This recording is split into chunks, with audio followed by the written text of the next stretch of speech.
Its presence enters through testimony, through the weight of those who approached its boundary and returned altered in ways doctrine nor lexicon comfortably names. The region is spoken of only in passing fragments, the kind that drift between void yards and shipholds, gaining a different contour with every retelling, yet leaving the same residue of unease. Each scrap carries the sense of a domain that resists comprehension, as if it holds its own covenant with forgotten epochs. The record retains no single vantage. It gathers slow impressions instead, the kind shaped by navigators who felt their instruments falter, by helmsmen who marked subtle distortions in the starfield, and by chroniclers who sensed an older presence woven through the data that survived. The impressions persist because they do not resolve. They remain suspended, heavier each time they surface, as though the place exerts memory rather than merely receiving it. Those who attempted to speak of the region relied on careful spacing in their words, an instinctive reverence that came from the realization that nothing encountered there followed familiar order. Their voices described an expanse whose scale confounded proportional thought, where remnants from distant eras appeared adrift in patterns that carried more intent than drift should ever hold. Yet even these descriptions feel insufficient, as if the observers stood too near a horizon that refused to disclose its full distance. They preserve uncertainty as if it were a relic, an acknowledgement that no decree can capture the full measure of what lies ahead. Only one theme recurs with consistency: a sense of approach, the feeling that the boundary itself presses back with faint, deliberate pressure.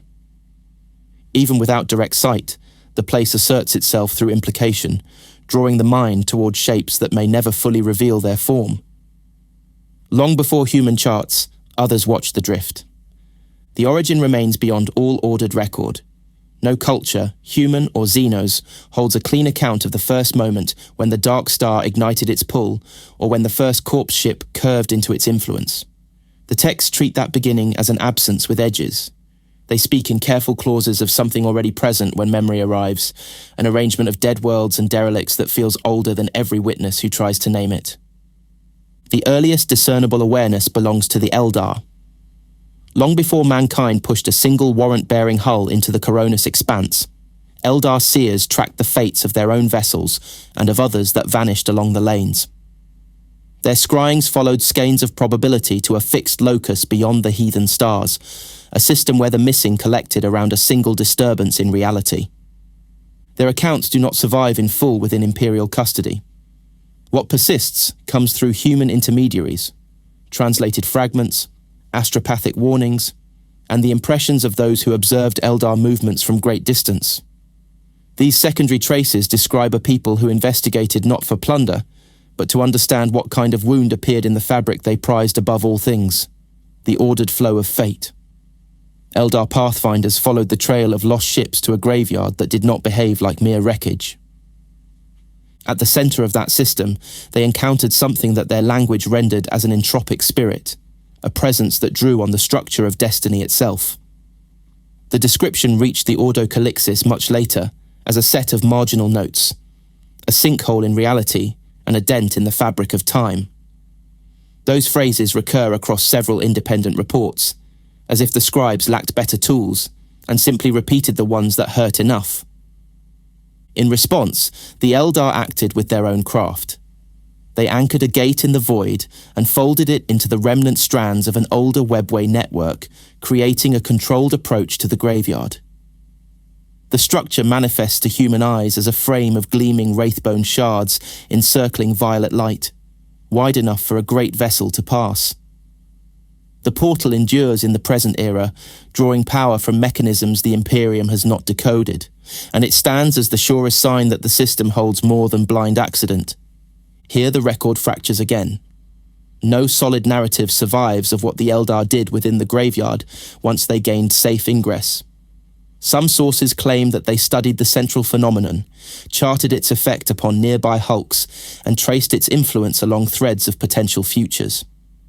Others hint at attempts to bind, wound, or steer the presence at the core. The only stable element across these stories is the conclusion. The Eldar did not erase the system, did not seal it forever, and did not claim it openly as part of their fading dominions. The gate remained. Traffic through it faded into obscurity. The graveyard persisted, unfinished in every sense. Human awareness comes much later and arrives indirectly. At first, the processional appears only in the margins of voidfarers' tales, a rumour carried by scavengers, pirates, and lost captains who speak of a place where dead ships gather in rings around a star that does not shine with ordinary light. These initial reports lack structure. They focus on isolated horrors, derelicts glimpsed at impossible angles, vox bursts filled with stray voices, augur ghosts that echo hulls which should lie a sector away. The first coherent human record belongs to rogue trader Rath Umbolt. His warrant granted wide license in the Expanse, and at some point in his long traverse, he discovered a route that led through the Eldar Gate into the graveyard beyond. The details of that passage are thin in the surviving material. What endures is the fact that he entered, endured, and returned with both his ship and fragments of data from the system's outer reaches. Among human authorities, this marks the earliest verified sighting, rather than a tale traded at dockside. Umbolt's readings revealed patterns that resisted natural explanation. The Sea of Hulks did not drift randomly. Some were being drawn inward toward the dark matter star, others pushed outward along vast, invisible gradients. Closer hulks displayed greater decay, even when their construction clearly dated from more recent designs than cleaner wrecks further out. The configuration implied a force at work, grading the dead along lines no mechanist had proposed before. From these observations, human savants began to spin conjectures. One current of thought placed the graveyard at a confluence of divergent times, where an observer near the core might stand thousands of years ahead of another at the rim. Another proposed an acceleration effect, where time near the star races forward relative to the greater galaxy, causing hulls to corrode and histories to unfold in compressed intervals. Both strands remain unproven, and each has left a trail of scholars within the Ordo Calixis, whose efforts to reconcile the data eroded their reason. Umbolt himself did not linger in the role of theorist. After his return, he refused all offers to guide a second expedition, no matter the sums placed before him. He withheld coordinates, declined interviews, and diverted every attempt to formalize his route. The only direct trace of his voice that retains is a single decision. He would not go back. The exact experience that fixed that resolve remains unstated, sealed within a silence more eloquent than confession. His crew lacked that restraint. They carried their version of events along the void lanes, recounting a system that felt haunted by both memory and anticipation. They spoke of regions where spectres of things yet to come moved at the edge of perception, of vox channels erupting with overlapping hails that fell away to dead static, of half-seen figures walking across the hulls of derelicts like shadows cast from some later century. These stories spread from ship to port, from port to the scum bars of footfall and beyond, gaining variations in detail while preserving the same core impression. Nothing inside that system occurred by chance. Across decades, Umbolt's refusal and his crew's tales formed a kind of informal edict. The Processional entered the shared consciousness of the Expanse as both temptation and sentence. Expeditions still launched, drawn by the promise of a graveyard containing vessels from across the galaxy and perhaps from its unwritten futures. Very few returned. Each survival added a new, thin layer to the archive. Each disappearance added weight to the understanding that the graveyard did not simply store wreckage. It accumulated lives, choices, and attempts at comprehension, then folded them into its own slow architecture. By the time the modern era of rogue traders reaches the accursed domain, the Processional already stands in place as an established absence, mapped at the edges, unnamed at its heart, threaded into Eldar infrastructure, and steeped in the testimony of those who either turned away or returned changed.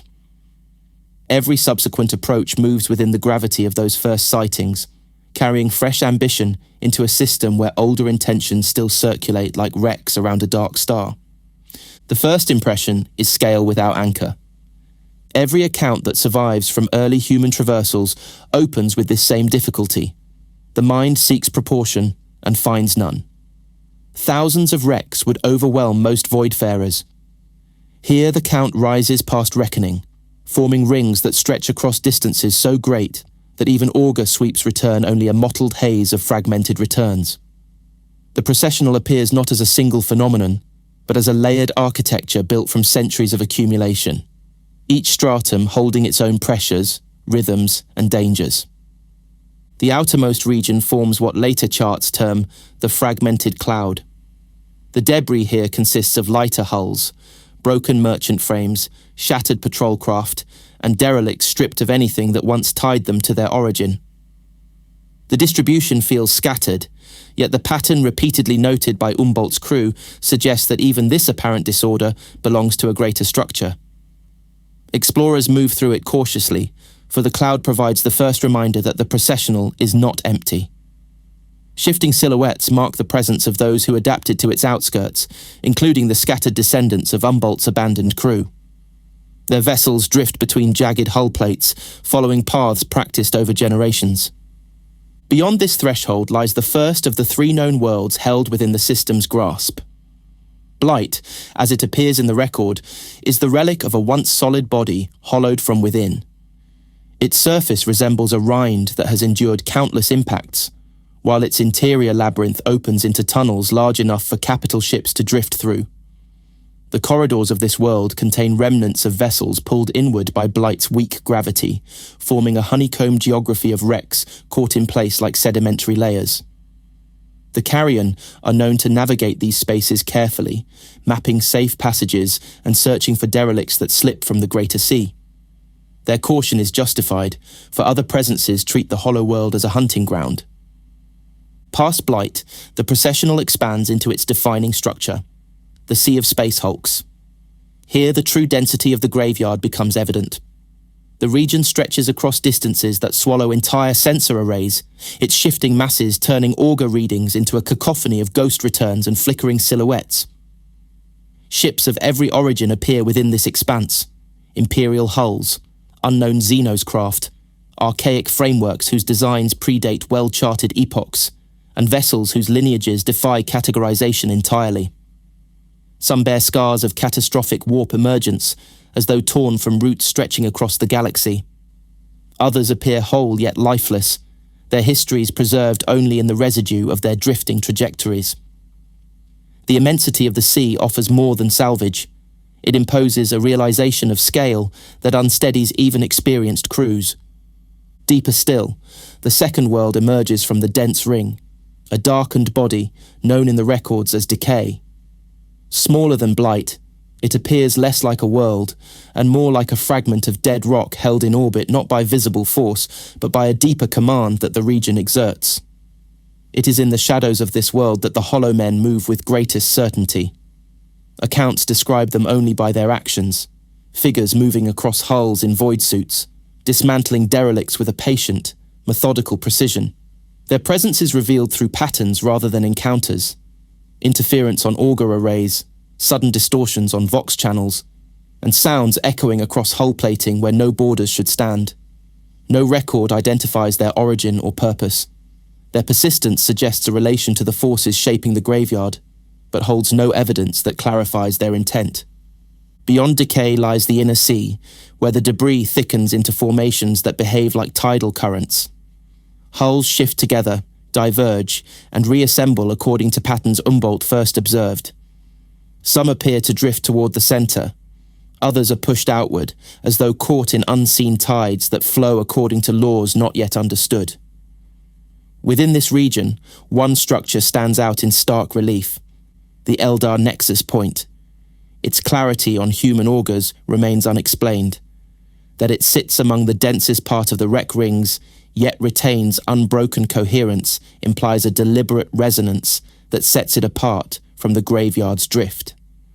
The structure's presence gives the inner sea its first fixed point, though it offers no further key to the mechanisms that govern the region.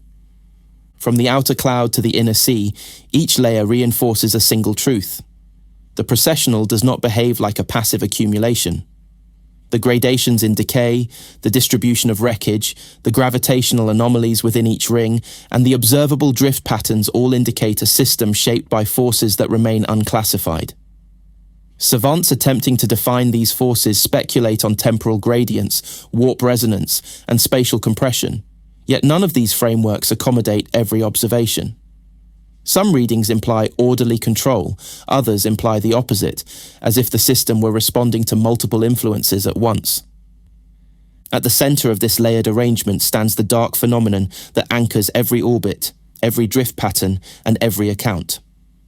Human terminology fails to capture its nature.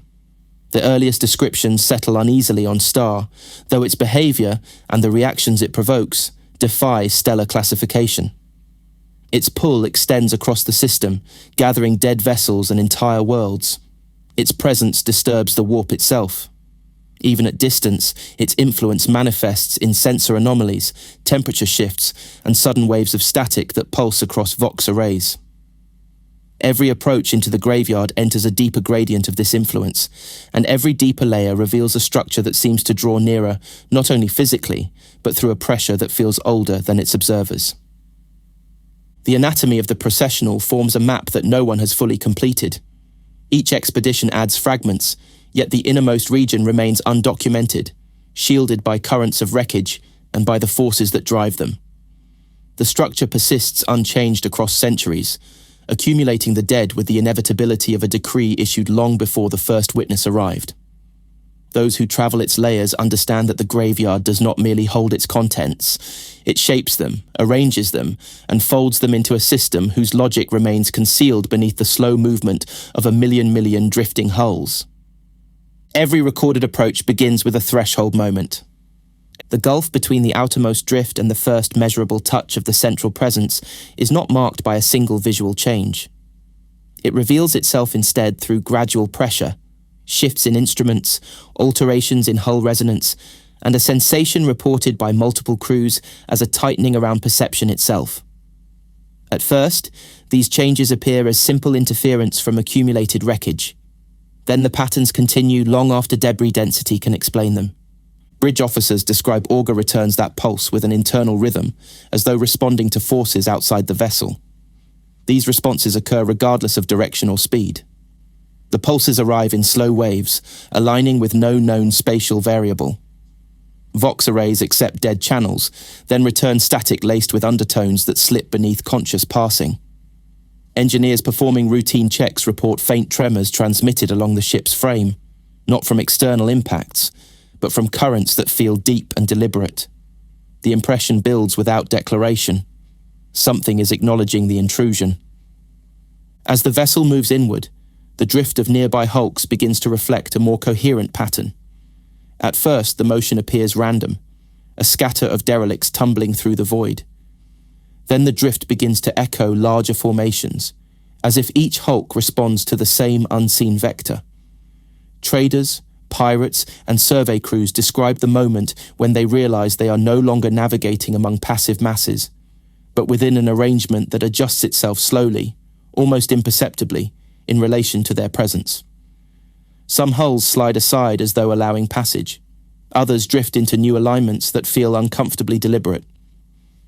Within this region, the graveyard begins to display qualities that suggest sensitivity rather than simple magnetism. Human instruments are not precise enough to capture the full interaction, but they register phenomena that surpass normal warp bleed or the influence of gravitational anomalies. Temperature shifts occur unevenly across decks, forming patches of cold that linger in one section before dissolving without transition.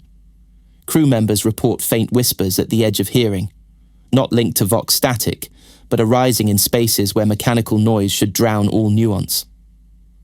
A handful of logs describe the sensation of being watched, not with hostility, but with attention, steady, patient, and impossibly old.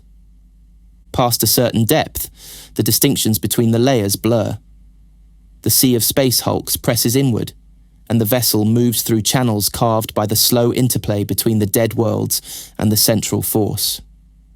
Derelicts rotate in long arcs, their movements synchronized with a cadence that no crew fully comprehends.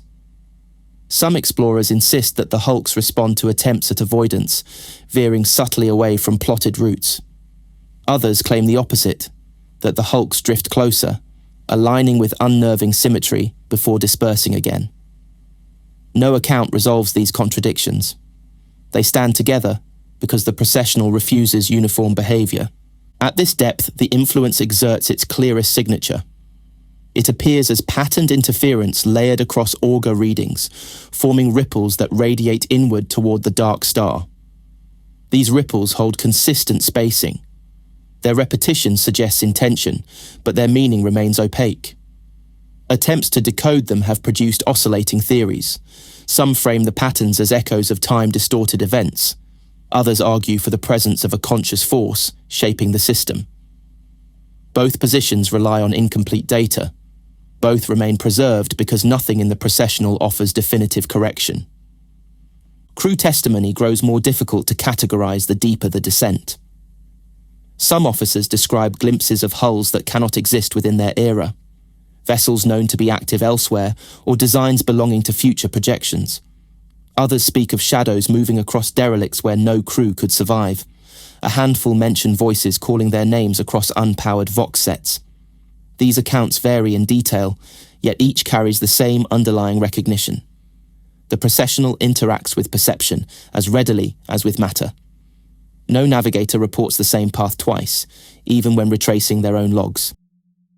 The weight of the region becomes more pronounced with every kilometre. The ship creaks as though under pressure from a force without atmosphere.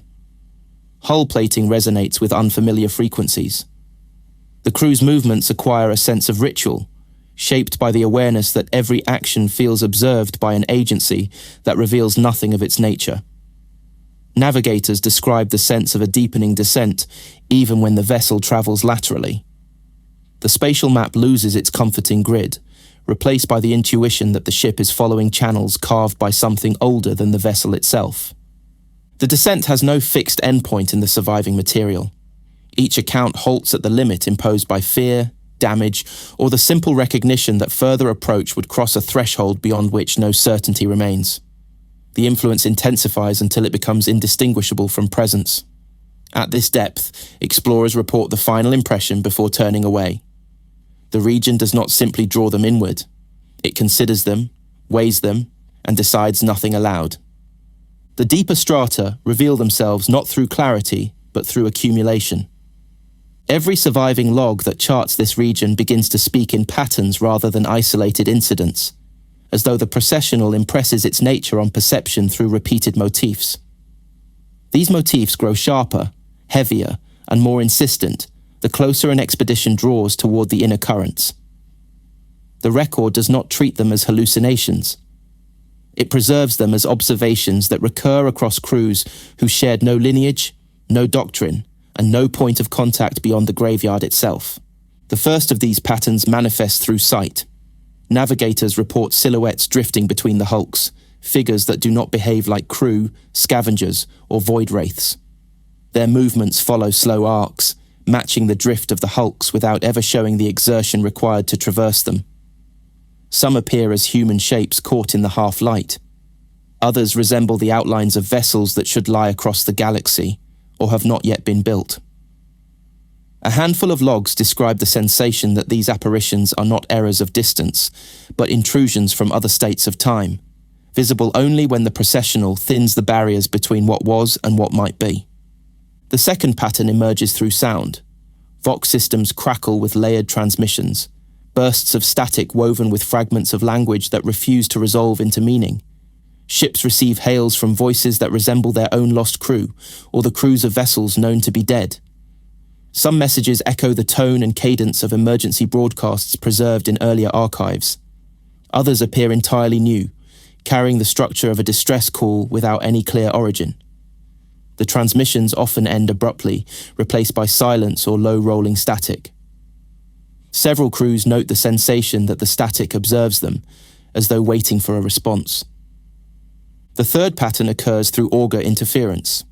Instruments return overlapping signals, each ghosting across the next in flickering sequences that defy natural sources. Long-range sweeps show derelicts approaching, only for the shapes to distort into blurred masses that no longer match the initial readings. Short-range scans emit traces of proximity alerts without any corresponding object. The interference grows more complex as vessels advance, forming stratified waves that pulse inward toward the dark star in cadences that echo Humboldt's original chartings. To the adepts who studied these readings, the pulses felt less like artifact and more like response. A fourth pattern carries the greatest weight in the testimony of surviving voidsmen: personal recognition. Crew members report seeing shapes through viewports that resemble individuals they lost years ago: family, comrades, or figures from earlier postings. The encounters never last more than a moment. Eyes adjust, instruments recalibrate, and the silhouettes vanish among the drifting hulks. Yet the reports recur with enough consistency that they form a recognized category of encounters within. Whether these visions arise from temporal anomalies, warp echoes, or the graveyard's own structures of influence remains unresolved. What matters to the record is that they happen, and often enough to trouble even hardened officers. The fifth pattern involves displacement within proximity. Crews approaching Blight or navigating the sea of space hulks report that hulls behave unpredictably, arranged as though guided by subtle tides. Some drift aside at the last moment, allowing a vessel to pass unharmed. Others shift inward, drawing nearer in coordinated motions that feel more like choreography than drift. These movements occur with no visible propulsion. They reflect an underlying geometry that seems to adjust according to a ship's presence, as though acknowledging its passage, testing its resolve, or altering its path with careful calculation. Observers describe these adjustments with terms typically reserved for living systems, though it avoids those categories for lack of definitive proof. A sixth pattern affects perception itself. Some crews describe moments when depth, scale, and orientation distort without warning. A derelict that appears vast at a distance shrinks as the vessel approaches, revealing its true size. Other hulks expand, their shadows stretching across sensor arrays in a way that cannot be reconciled with their structure. Time dilates within these distortions. Bridge crews revisit the same minute of readings, unaware until a chronometer check reveals the lapse. Moments of déjà vu occur as sequences repeat: crew movements, auger pulses, even orders delivered by officers. These repetitions never align neatly with measured time. A seventh pattern rises at the limit of descent: pressure on thought. Officers describe impressions arriving unbidden, hints of future movement, images of derelicts glimpsed from angles the vessel has not yet reached, or sudden knowledge of structural weakness in nearby hulls. None of these impressions have consistent accuracy. Some prove correct. Others lead vessels toward danger. Yet the feeling itself becomes undeniable to those who descend deep enough. The Processional's influence does not stop at matter.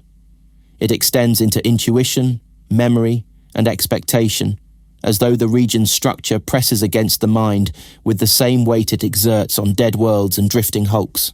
Across all these phenomena, it preserves a restraint. It refuses to name a single cause. Theories proliferate: temporal layering, warp resonance, a central intelligence, a fractured event echoing across epochs, but none explain every category of sighting. The processional remains consistent only in its effect. It alters the experience of those who enter, shaping perception in ways that mirror the drift of its own colossal rings. The patterns endure because they happen again and again, independent of origin, intent, or creed. They form the constellation of experience that marks every descent, a set of phenomena that reveal the graveyard's nature without offering a single decipherable purpose. The nearer an expedition draws to the interior, the more the processional reveals those who dwell within it. No two groups exhibit the same history or intention, yet the archive preserves their presence as essential components of the graveyard's living structure. They are not simply inhabitants. They are expressions of adaptation shaped by time, isolation, and the pressures exerted by the dark star's influence. Their stories do not unfold in full. They emerge through fragments carried by returning crews, recorded signals, and scattered logs recovered from long-lost vessels. Among these presences, the earliest encountered by human crews are the carrion. the descendants of Wrath Umbolt's abandoned personnel. Their lineage began with a decision made at the boundary of the graveyard, a retreat ordered under circumstances never detailed in the surviving material. Whether the abandonment was strategic, accidental, or necessary remains unstated. What endures is that some of Umbolt's crew remained behind, stranded within a region not meant for human habitation, forced to withstand conditions that destabilize perception and erode the boundaries of normal experience. Generations later, the carrion exist as scattered, self-reliant clusters moving through the outer layers. Their mannerisms carry a distant quality, as if their attention stretches between immediate circumstance and some deeper current flowing through the processional itself. Some seem hardly aware of outsiders, responding slowly to questions, observing without clear recognition, or speaking as though they expect their words to be overheard by another presence entirely. Others speak urgently, pleading for removal from the region, their desperation punctuated by fear of a force they cannot articulate. These pleas often break abruptly, signals cut mid-sentence, vox channels severed as though an unseen barrier intervenes. Their lives unfold within an environment shaped by stresses that do not exist elsewhere in the expanse, warped temporal gradients, unpredictable phenomena, and the ever-present pressure of the central force. Whether their altered dispositions arise from inherited trauma, environmental influence, or direct contact with the graveyard's deeper mechanisms is marked as a GAP. What survives is a portrait of a people living in suspended tension, shaped by a place that neither releases nor fully claims them. If the carrion represent adaptation through endurance, the hollow men embody adaptation through transformation. Even the most detailed logs provide only partial glimpses. Witnesses describe figures in heavy void suits crawling across hulls like insects across bone, slow, methodical, unhurried. Their activity follows a consistent pattern, dismantling derelicts piece by piece, moving from hull to hull with a patience that suggests long familiarity with the region's structures. They do not signal, communicate, or acknowledge the presence of other crews. Their silence is as complete as their persistence. Their presence is detected more often than seen. Auger arrays reveal false returns that pulse with unnatural consistency. Vox channels erupt with bursts of white noise, as though their movements warp electromagnetic fields. Hulls echo with sounds of contact, soft scrapes, faint impacts, rhythmic tapping, though exterior scans show no visitors. Some logs describe the sensation of being shadowed, a slow encirclement that grows clearer only when the vessel drifts into a pocket of stillness and the interference abruptly stops. These traces imply proximity without confrontation. They are not predators. They are workers, dismantlers, or perhaps caretakers. Nothing confirms whether the hollow men originated as humans. Their suits hide all features. Their movements do not betray familiar rhythms. Some theories suggest they derive from those who remained too long within the processional and became altered by its forces. Others propose that they are xenos drawn into the graveyard across epochs. A further strand posits that they are constructs shaped by the central presence itself, tasked with managing the vast field of wrecks. Each theory remains unverified, preserved only to mark the scope of uncertainty. Despite their differing origins, the carrion and the hollow men occupy complementary positions within the system's ecology. The carrion navigate the fragmented cloud and blight, scavenging from recent wrecks and seeking resources that allow survival against an environment that offers no sustenance of its own.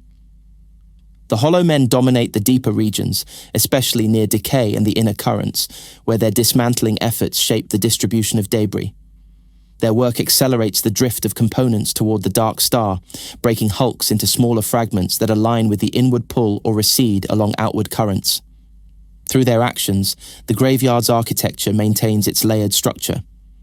The presence of these two groups suggests that the processional supports a form of equilibrium, not one of life, but of continued motion, drift, disassembly, and the steady transformation of a million hulls into the slow orbit of the central force. The carrion endure on the periphery, witnesses bound to the system's outer rhythm. The hollow men enact the system's inward cadence, dismantling and rearranging matter so it can be drawn closer to the dark star. It records only that within the processional's immense geometry, nothing remains untouched. Every presence, human, xenos, or altered, becomes part of its ongoing structure. The graveyard accepts all who enter, assigning no visible distinction between those who resist its influence and those who dance along the currents it creates. The Carrion and the Hollow Men stand as the clearest proof that the processional is not merely a field of wrecks. It is an active system with a slow, deliberate shape, and every witness contributes to its unfolding arrangement. Every layer of the processional leads inward, yet none of the recorded expeditions, Imperial, Xenos, or otherwise, has charted the core directly. The testimony that survives is pieced together from observations made at distance, augmented by the fragmented writings of Rath Umbolt, and supported by Eldar accounts that reached Imperial knowledge only through indirect channels. The result feels less like a portrait, and more like a silhouette, cast by something too large to be held in clarity. What stands at the heart of the processional is not a star in any conventional sense. The earliest human logs, written with the limited lexicon available to navigating officers, settle on dark star as the closest term. The phenomenon appears as a writhing, flickering mass of dark matter, an entity whose shape shifts in ways that defeat stable measurement. Its presence registers inconsistently across auger arrays, sometimes as a point source, sometimes as a diffuse region, sometimes as an absence that bends readings around it in impossible curves. No crew has approached close enough to refine these impressions. Its influence extends far beyond what simple gravity would allow. Dead ships, their crews long perished, drift inward from across the expanse, drawn into orbital rings that mark centuries of accumulation. Even dead worlds enter its grasp. Scattered planetoids, blasted fragments of lost systems, circle like relics of annihilated histories, held within a geometry that feels intentional rather than chaotic. The deeper the orbit, the older the vessel appears, regardless of its original era. Umbolt noted this paradox. Hulls of recent manufacture crumble faster near the core, while older vessels in distant rings retain details that defy natural decay. Attempts to explain this phenomenon form the most intense concentration of theories. Some propose that time behaves differently near the core, accelerating decay in patterns that reflect a gradient rather than a single distortion. Others imagine that the processional touches multiple temporal states at once, merging futures and pasts into a single orbiting field. These theories persist because the graveyard generates evidence without conclusion. Vessels known to be alive at the time of an encounter appear among the rings as ruined silhouettes. Ships yet to be built drift in the periphery of auger ghosts. These contradictions do not collapse into meaningless noise. They align with a force capable of shaping wreckage according to a design whose scale overwhelms interpretation. The Eldar provide the clearest fragment regarding the core's nature.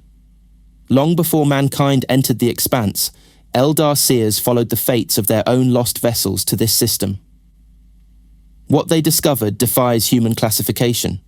Their accounts describe a creature, not wholly material, not wholly warp-born, that exerted an influence over destiny itself. They called it an entropic spirit, a presence that pressed against the fabric of time, forming a sinkhole in reality and a dent in the weave of fate. These terms appear in human records only through corrupted translation. Yet even these flawed renderings preserve the Eldar conclusion. The processional orbits not merely a cosmic anomaly, but a locus where the structures of time, probability, and decay intersect with a force that does not behave like a star. Umbolt's writings reinforce this. Though he never described the core directly, he recorded patterns in the movement of hulks, some drawn inward, others pushed outward, as though responding to the pulse of a vast, unseen mechanism. The patterns repeated with a rhythm that suggested deliberate intention rather than gravitational drift. His charts survive only in fragments, but the surviving lines show trajectories bending in curves that do not match the laws known to Imperial navigators. Beneath these sketches lie marginal notes written in terse, uneven script, reflecting a man who had seen enough to distrust his own senses. No log captures the core visually with clarity. The region's density, combined with the interference produced by the central phenomenon, ensures that every auger sweep collapses before it reaches full resolution. Some accounts describe a black halo, others a pulsing distortion. A few mention a flicker of violet light at the threshold of comprehension, reminiscent of the Eldar portals that access the processional. Whether this resemblance signifies a deeper connection or simple coincidence remains unverified. The experiential accounts provide the only consistent thread. As vessels approach the inner rings, dread becomes pervasive. Temperature drops across the bridge. Frost climbs viewports. Breath fogs the air. Instruments register oscillating pulses of static, layered with whispers that seem neither random nor intelligible. Officers describe the impression of standing near a presence older than their species, aware of their intrusion, but uninterested in revealing its intent. This sensation does not intensify in a linear way. It grows in waves, each heavier than the last, as though the descent has brought the vessel into resonance with something waiting ahead. No expedition has returned from its immediate vicinity. All that survives are patterns, the drift of wrecks, the logic of decay, the Eldar terminology, and the overwhelming impression that the entity at the processional's heart shapes the system with a purpose beyond human categories. It may be a singular intelligence. It may be a remnant of an event older than recorded time. It may be the shadow of something that exists only partially within this dimension. Each possibility remains open, held in suspension, because the processional itself refuses to resolve into certainty. Every expedition that pressed far enough into the processional returned with fragments of explanation, each shaped by the strain of proximity to forces beyond familiar physics. These attempts do not form a coherent doctrine. They exist as a scatterfield of conclusions drawn by navigators, voidsmen, scholars, rogue traders, and the remnants of crews who endured phenomena that strained the limits of ordered thought. Their theories form a landscape of speculation shaped by fear, pattern-seeking, and the oppressive weight of the graveyard's presence. One of the oldest lines of reasoning proposes that time does not move uniformly within the processional. According to this view, the inner rings represent accelerated epochs, while the outer rings preserve conditions closer to the present. Ships near the central mass appear weathered, ancient, and stripped by centuries of exposure, even when their manufactories date from recent decades. Meanwhile, vessels orbiting the outer rings sometimes display little decay despite being older models.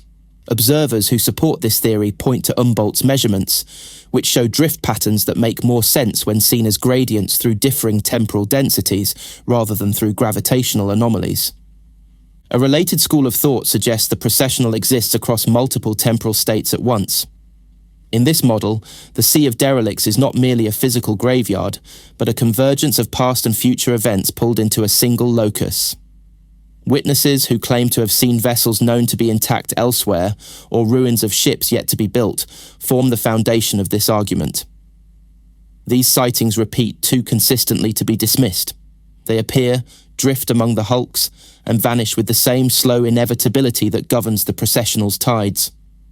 Another theory imagines the central phenomenon as a warped vent of the immaterium, a point where the warp disgorges material from lost routes across the galaxy. Proponents cite the sheer number of vessels present, far more than the Koronus Expanse could account for on its own. If the processional draws wreckage from warp lanes that span sectors or subsectors across distant space, then the graveyard becomes a cosmic receptacle for the casualties of uncountable voyages. The idea carries a grim symmetry. What disappears in the warp might re-emerge here, stripped of life, memory, and purpose. A far darker strain of belief rises from those who studied the oldest fragments of testimony. These individuals claim the processional formed in the wake of a catastrophic event older than any surviving civilization. Their writings describe a wound in the fabric of reality, a place where the laws that govern time, causality, and dimension had been violated. Some refer to deicide, the slaying of something worshipped or revered. Others hint at a sacrifice of entire species to forces that predate recorded history. In these accounts, the central mass is not the cause, but the residue of an event whose violence still reverberates across eras. The Eldar perspective sits uneasily among these theories. Their Farseers spoke of an entropic spirit, a force intertwined with fate, capable of shaping outcomes not through consciousness alone, but through sheer presence. They described a depression in the fabric of time, a gravitational well of possibility where events slid toward dissolution. Whether the phenomenon is a living being, a cosmic scar, or a remnant of some prehistorical catastrophe remains unresolved. Eldar texts offer no pathways to certainty, only warnings shaped by a people who understood the consequences of proximity to such a force. Human scholars attempted for generations to build frameworks around these testimonies. Some collapsed under their own ambition, unable to balance the contradictory evidence. Others descended into obsession, seeking patterns in temporal anomalies or interpreting augur distortions as encoded messages from the core. A number pursued these inquiries into madness, convinced they stood on the verge of deciphering a system that resisted understanding by design. Their writings frequently terminate in incomprehensible diagrams, broken syntax, or phrases repeated until their meaning disintegrates. Despite the diversity of these theories, a single common thread binds them. The processional is not a passive structure. Its movements, its phenomena, its patterns of decay and drift all point toward an underlying force that operates with scale and intention beyond any framework the Expanse has provided. Whether that force represents sentience, resonance, or the aftershock of an ancient atrocity is left unresolved. What remains constant is the sense that every attempt to explain the processional ends with the same realization. Comprehension reaches its limit long before the center is reached. Those who return speak with the gravity of individuals who approach something immense, something that regarded their presence not as intrusion or threat, but as a momentary interruption within a much older design. Their theories fracture under the strain of that encounter, leaving behind only the understanding that the graveyard shapes thought as readily as it shapes matter. Across multiple eras, crews, mercantile houses, pirates, and sanctioned explorers have vanished along warp routes that should never intersect with the accursed domain. The pattern repeats with unnerving regularity.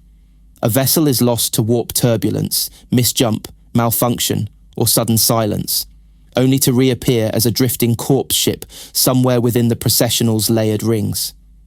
The implication forms itself without need for doctrine. Whatever stands at the center exerts influence far beyond its visible system. Some vessels emerge intact, their hulls bearing no sign of travel, as if they were plucked from their roots and placed into the graveyard with surgical precision. Others arrive mangled, torn open by transit stress, or warped by energies that leave their surfaces sagging like half-melted metal. Many appear centuries older than their last known sighting, suggesting journeys through distortions where time falters, stretches, or folds back upon itself. These conditions create a population of ships bound together not by origin, but by the moment in which fate bent their course toward the processional. Among the most disturbing testimonies are those describing the living drawn inward. A small number of expeditions recorded fleeting contacts with survivors stranded on hulls deep within the graveyard. These individuals speak of awakening aboard drifting vessels with no memory of how they arrived. Some insist they died elsewhere, on battlefields, in void fires, in collapsing hulls, and yet they stand breathing in the processional as if carried across some unseen threshold. Their confusion produces accounts that shift between lucidity and terror, but the constant remains. They feel watched by something they cannot describe. These survivors rarely endure long. Communication with them ends quickly, often in sudden bursts of static. Their signals fracture, split, or fade, as if the region refuses sustained connection. When crews attempt recovery, the paths twist unexpectedly, shifting wreckage blocks pursuit. By the time a boarding party arrives, the survivor is gone, leaving a void suit, a half-burned lumen flare, or a Vox unit still warm from recent use. Another category of the entrapped appears through the hollow men, though their nature differs sharply from accident or misfortune. They move across derelicts as though placed there by design. Their slow dismantling of hulls suggests a role rather than a struggle for survival.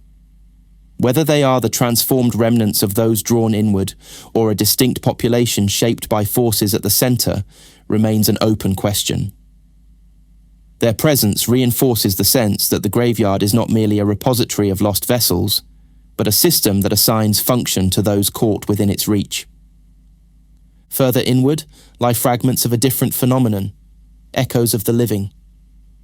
Crews report seeing figures aboard hulks that should contain no life, shadows that move with intentional pace, shapes that halt as if listening, or silhouettes that vanish when lamps strike them.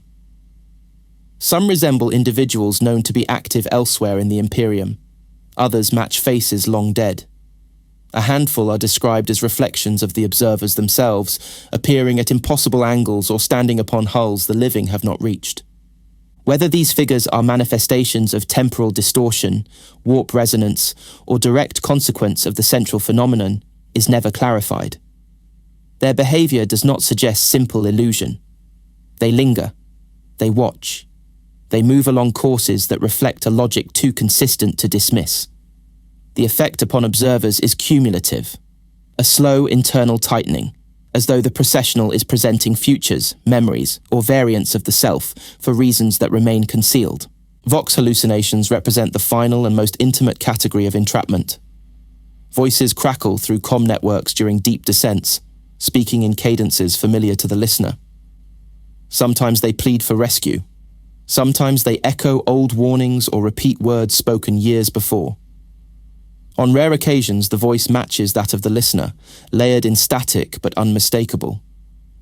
Crews encountering these transmissions report a sensation of being pulled into a dialogue across time, as though the processional invites them into a conversation that began long before their arrival. No definitive explanation ties these categories together. Taken alone, each phenomenon could be attributed to stress, warp influence, or malfunction. But experienced crews, those who have survived multiple regions of the Expanse, agree that the processional operates on principles that extend beyond material entrapment. It reaches outward, draws inward, reflects the living, and replays the dead. It shapes what its visitors see, hear, and remember, creating an environment where identity itself becomes permeable. Those touched by this place rarely return unchanged.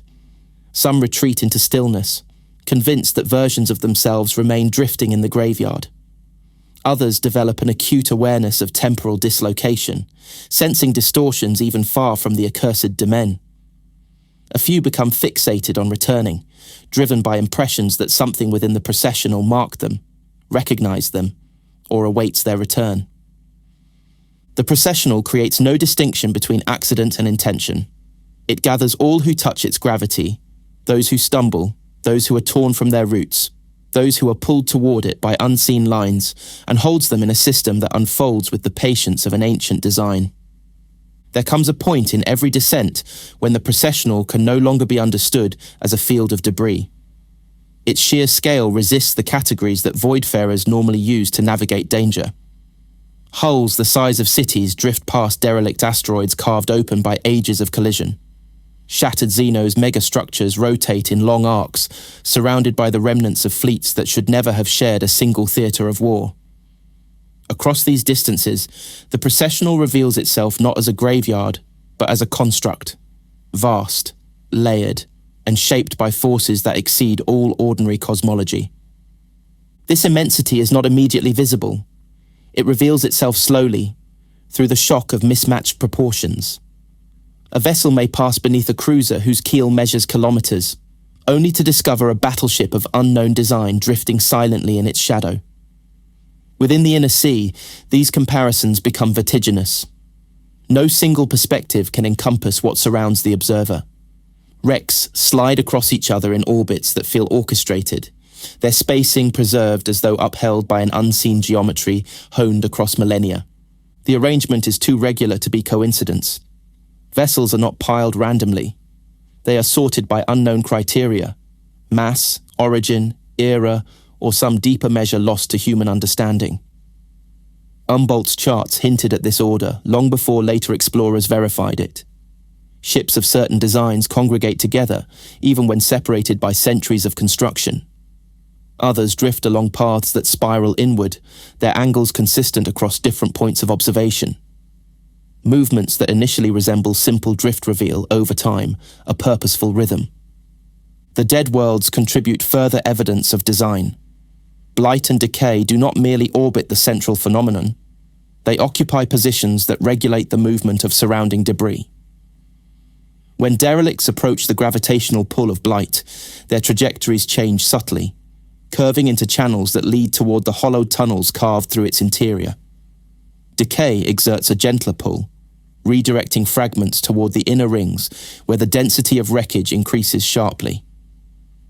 Both bodies behave as though integrated into a greater system, each fulfilling a role shaped by conditions far older than the vessels now circling them. The vastness of the processional becomes overwhelming at these depths. Every kilometre travelled introduces a new vista of collapsed civilizations. Human craft lie beside vessels whose hulls bear runes older than recorded time. Monolithic structures of alien origin revolve through space, cracked open to reveal internal chambers large enough to swallow fleets. In some regions, the hulls stack so densely that only narrow corridors remain, channels that twist like the capillaries of some colossal organism. Signs of interaction among these remnants are subtle but undeniable. Sections of ancient battleships display clean incisions, as though carved by tools far more precise than those of the Hollow Men. Some derelicts show evidence of having been moved repeatedly across decades or centuries, scrapes along their flanks, the imprint of collisions aligned with consistent vectors, or wear patterns that suggest contact with surfaces no longer present. These marks imply that the processional's interior changes over time, conforming to internal cycles that continue regardless of whether anyone observes them. The scale of the wreckage also reveals the inadequacy of any theory that frames the processional as a purely natural phenomenon. The density of vessels surpasses what the expanse could reasonably produce. Ships appear from across the galaxy, and perhaps from beyond the limits of known space. Their presence in this single location suggests a unifying mechanism, something that gathers, directs, and arranges according to a principle too broad for conventional physics. Even the silence of the inner region takes on structure. It is not void silence, but a tension held between vast bodies, a suspended pressure that seems to vibrate through hull plating and bone alike. Crews report that the nearer they draw to the central mass, the more this pressure feels like intention, as if the entire construct is held in place by a force that recognizes intrusions and responds with shifts too delicate to be measured and too immense to be ignored. Pilots navigating these depths describe moments when the processional's immensity becomes almost comprehensible. The sudden alignment of hulls in geometric arcs, the synchrony of drifting shadows, or the faint sense that every derelict occupies its precise position within a pattern too large to perceive fully. These moments pass quickly, yet they leave a residue of awe that lingers long after retreat. For those who have descended far enough, the processional ceases to feel like a place and begins to resemble a system with structure, history, and momentum, a colossal assembly of wreckage bound together by a presence that has shaped it across epochs.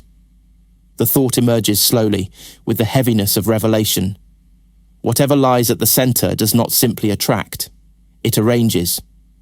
Everything within these vast rings participates in that arrangement, knowingly or not. Those who leave the processional seldom understand the moment of escape. There is no clear boundary, no visible threshold that marks departure. The shift announces itself through absence, interference fading from the augers, the whispering pressure loosening its hold, the cold receding from metal and bone. Only then does the mind recognize the distance that has opened behind it. Survivors describe this moment with the same strained caution that shaped their descent. Their recollections drift between clarity and disquiet, as though their thoughts still echo inside the vast geometry they abandoned. Many recount the sudden realization that the processional did not release them by chance. Something allowed the retreat, responding to their withdrawal with the same slow deliberation that governed its interior movements. Returning crews often speak softly afterward, measuring their words as if afraid they might summon shadows from memory. Signs of their passage linger, the way their eyes track empty corners, the way they pause before answering questions. the way their hands tighten on consoles, as though expecting auger returns to fracture into impossible shapes. Even those who enter the expanse with hardened experience remark that nothing elsewhere in known space carries pressure comparable to the Processional's inner rings. The most common difficulty arises in the first days after extraction. Crews report sensations that mirror the phenomena they witnessed, brief flickers in peripheral vision, echoes on Vox channels that vanish when checked, pulses in the ship's frame that align with no external cause. Medical officers attribute these events to stress, exhaustion, or warp lag, yet the reports continue long after physical recovery. The impression persists that something in the Processional observed them closely enough to leave its mark. Some individuals develop a fixation on patterns, the spacing of shadows, the rhythm of lights on navigational readouts, the drift of objects in low gravity. These fixations do not always trouble their daily function, but they carry a residue of the graveyard's cadence. A handful of navigators claim they can still sense faint distortions along routes far from the accursed domain, as though a distant pull seeks to align itself with their perception. Others respond with an instinctive recoil. They avoid discussions of their journey, shun stellar maps, and retreat from Vox transmissions that crackle unexpectedly. Their silence is not born of fear alone, but of the recognition that words cannot hold the enormity of what they witnessed. Something in the processional structure alters one's relationship to scale itself. The mind grapples with distances that dwarf the imagination, and once confronted with such vastness, familiarity with ordinary void flight never fully returns. The most troubling change appears in those who speak of returning paths. A subtle conviction that another version of themselves remains inside the graveyard, drifting between derelicts or standing upon the hull of a ship swallowed by the inner rings. These individuals describe dreams in which they view the Processional from impossible angles, or feel the cold of the inner region settle on their skin despite the warmth of a distant bunk. Their sense of identity fractures along lines laid down during their descent, as if the Processional rearranged their memory with the same quiet precision it applies to hulls and dead worlds. Across all these accounts runs a single shared truth. Leaving the Processional does not end its influence. The place unfolds across too many eras, too many distortions, too many layers of presence to confine its reach to a single region of space. Those who descend into it carry something back, an imprint, a pressure, a recognition that what waits at its center is not a phenomenon encountered once and forgotten. It is a force that understands scale in ways beyond comprehension, and those who brush its edges become part of the immense sweep of its long design. Return does not bring closure, it brings distance, and with that distance comes the quiet awareness that the Processional continues its great motion, drifting, gathering, dismantling, arranging, across spans of time that make human lifetimes feel like brief sparks. Every survivor steps away carrying the sense of a place that does not end when it vanishes from view, a place that retains their presence even after they have escaped its gravity. What lingers is not fear alone. It is the understanding that the Processional watches the void with slow intent, waiting for the next vessel to lose its path and join the endless orbit around the force that shapes all who approach.